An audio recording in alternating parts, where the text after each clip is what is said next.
Beki wa kushoto wa TRA United ya nchini Tanzania, Valentine Nouma atamaliza mkataba wake mwisho wa msimu huu, kwa maana ya kwamba msimu ukitamatika na mkataba wake utatamatika ndani ya klabu ya TRA. Kumbukwe Valentine Nouma alisaini mkataba na TRA tarehe 31 mwezi wa kwanza mwaka huu 2026 akitokea klabu ya CA Kamsal ya nchini Guinea.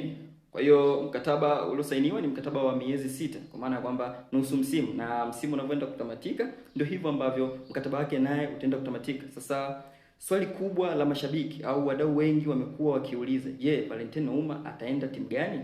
Sasa hadi muda huu Valentine Nouma na TRA bado hawajakaa kusaini mkataba mpya, lakini pia Valentine Nouma atajiunga na Young Africans. Sasa hadi muda huu Young Africans na Valentine Nouma hakuna makubaliano au mazungumzo yoyote rasmi ambayo yamefanyika. Kwa hiyo Young Africans na Valentine Nouma labda mazungumzo yaanze muda